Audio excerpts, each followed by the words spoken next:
Hi weavers, అందరికీ welcome friends. మన ఛానల్కి స్వాగతం ఫ్రెండ్స్. నిన్న జరిగినటువంటి డబుల్ హెడర్ మ్యాచెస్లో మొత్తానికి Sun Rise Hyderabad versus Punjab Kings మధ్య మ్యాచ్లో పంజాబ్ కింగ్స్ మొత్తానికి 7 బాల్స్ మిగిలి ఉండగానే రన్ చేసి అయితే చేయగలిగిందని చెప్పుకోవచ్చు.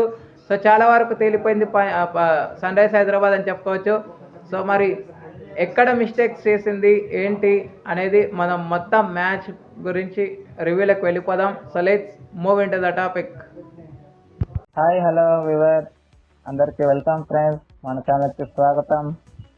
మా ఛానల్లో మీకు కనుక వీడియోస్ నచ్చితే లైక్ చేయండి, షేర్ చేయండి, కామెంట్ చేయండి మరియు సబ్స్క్రైబ్ చేయండి. మరిన్ని నోటిఫికేషన్స్ కోసం పక్కనే ఉన్న బెల్ ఐకాన్ని ఆల్ పైన ట్యాప్ చేయండి. ఆల్ పైన ట్యాప్ చేయడం ద్వారా మేము చేసే ప్రతి వీడియోలని, తాజా వీడియోలని నోటిఫికేషన్లో పొందగలరు. సో ముందుగా ఈ మ్యాచ్ రివ్యూలోకి వెళ్ళిపోకంటే ముందు గైస్, నిన్న అభిషేక్ శర్మ ఒక రికార్డ్ని క్రియేట్ చేశాడు. ఆ రికార్డ్ ఏంటంటే వరల్డ్ రికార్డే అని చెప్పుకోవచ్చు. ఆ రికార్డ్ ఏంటంటే ఇప్పటివరకు 20 లోపు, అంటే 20 కంటే తక్కువ బాల్స్లో హాఫ్ సెంచరీ చేసినటువంటి మొట్టమొదటి బ్యాటర్గా రికార్డు సృష్టించాడు. అదేంటి, దీంట్లో ఏముందంటే 5 టైమ్స్ ఈ రికార్డ్ని అందుకున్నాడు. అంటే 16 బాల్స్లో ఒకసారి చేశాడు, 18 బాల్స్లో 2 టైమ్స్ చేయగా 19 బాల్స్లో 2 టైమ్స్ చేశాడు. సో 20 కంటే తక్కువ బాల్స్లో చేసినటువంటి మొట్టమొదటి ఆటగాడిగా రికార్డు నెలకొల్పాడు.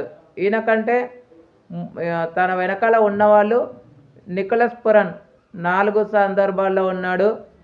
అదేవిధంగా జేక్ ఫ్రిజర్ అండ్ వైభవ్ సూర్యవంశీ మూడు సార్లు చేసిన వాళ్ళల్లో ఉన్నారు. ఓకే, ఇక స్ట్రైట్గా మన రివ్యూలోకి వెళ్ళిపోయినట్టయితే టాస్ గెలిచి మొదట ఫీల్డింగ్ అయితే ఎంచుకుంది మన పంజాబ్ కింగ్స్. సో దానికి తగ్గట్టుగా వాళ్ళకైతే బ్యాడ్ స్టార్ట్, మామూలు బ్యాడ్ కాదు. సో పవర్ ప్లేని చితక బాదారని చెప్పుకోవచ్చు. 105 రన్స్ స్కోర్ చేశారు పవర్ ప్లేలో. ముఖ్యంగా పోటాపోటీగా ఫస్ట్ అభిషేక్ శర్మ తన స్టార్టింగ్ ఇంటెంట్తోనే 4తో స్టార్ట్ చేశాడు. అక్కడి నుంచి ఎక్కడ కూడా తగ్గకుండా, ముఖ్యంగా హర్షదీప్ సింగ్ పైన కూడా విరిచిపడడం జరిగింది. హర్షదీప్ సింగ్ని మాత్రం మామూలుగా టార్గెట్ పెట్టుకోలేదు. తను వేసిన 2 ఓవర్లలోనూ తనని టార్గెట్ చేశారు, హర్షల్ పటేల్ని టార్గెట్ చేశారు, ప్రతి ఒక్కరిని టార్గెట్ చేశారని చెప్పుకోవచ్చు. సో తర్వాత పవర్ ప్లే అయిపోయే సమయానికి 105, 6 ఓవర్స్లోనే 105 రన్స్ అయితే స్కోర్ చేసింది. 8 ఓవర్స్ లోపు 120. అయితే ఇక్కడ 6 ఓవర్స్లో స్ట్రాటజీ టైమ్అవుట్ వచ్చిన తర్వాత 2 ఓవర్స్లో మళ్ళీ ఎక్కడైతే పోయిందో ఆ మొమెంటాన్ని అంటే రీబిల్డ్ చేశారు. 8 ఓవర్స్లో మంచి పొజిషన్లోనే ఉన్నారు. అయితే 120 దగ్గరే బ్యాక్ టు బ్యాక్ 2 వికెట్స్ అయితే పడ్డాయి. ఫస్ట్ ట్రావిస్ హెడ్ 38 రన్స్ చేసి అవుట్ అవ్వగా 122 స్కోర్ ఉన్నప్పుడు అభిషేక్ శర్మ 74 రన్స్ చేసి అవుట్ అయ్యాడు. ఈ క్రమంలో ఇషాన్ కిషన్ అండ్ అండిష్ క్లాసన్ ఇద్దరు కలిసి 48 రన్స్ పార్ట్నర్షిప్ అయితే నెలకొల్పారు. 48 రన్స్ పార్ట్నర్షిప్ నెలకొల్పిన తర్వాత కొన్ని అడపాదడప కొలాప్సెస్ అనేది అంటే మిస్ఫిల్స్ అనేది చూసాం పంజాబ్ కింగ్స్ నుంచి. బట్ ఎప్పుడైతే ఇషాన్ కిషన్ 27 రన్స్ వేసి అవుట్ అవ్వగా లాస్ట్ 5 ఓవర్స్లో రన్ రేట్ అనేది చాలా డౌన్ అయింది. అంటే పవర్ ప్లేలో వచ్చిన స్కోర్కి వాళ్ళు ఇన్నింగ్స్ని ముగించిన స్కోర్కి అసలు సంబంధమే లేదు.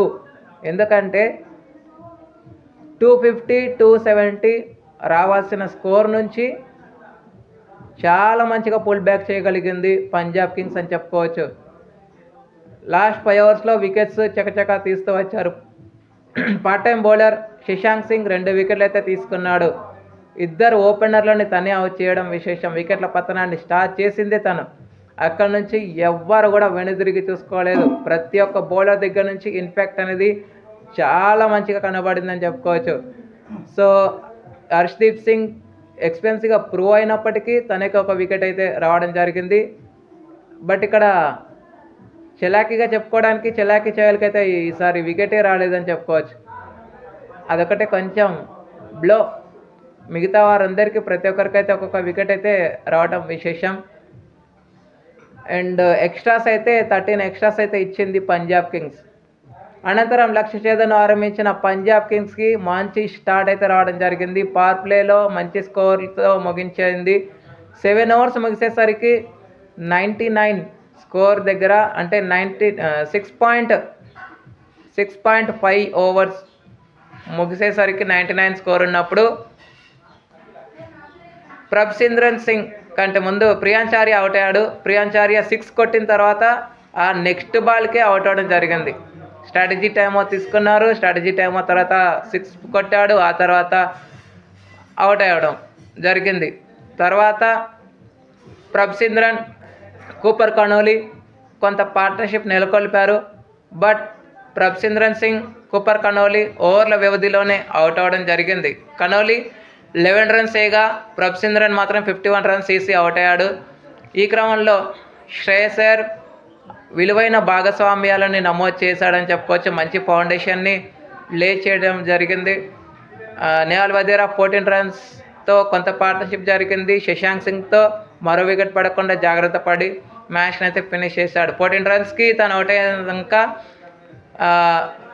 ముఖ్యంగా హర్షల్ పటేల్ వేసిన ఓవర్లో ఒక 4, 2 సిక్స్లు రావడం వల్ల 24 బాల్స్లో 23 రన్స్ అయితే కావాల్సిన టైంలో ఆడుతూ పాడుతూ లక్ష్యాన్ని అయితే ఛేదించారు. సో టాప్ స్కోరర్ శ్రేయస్ అయ్యరే కావడం విశేషం.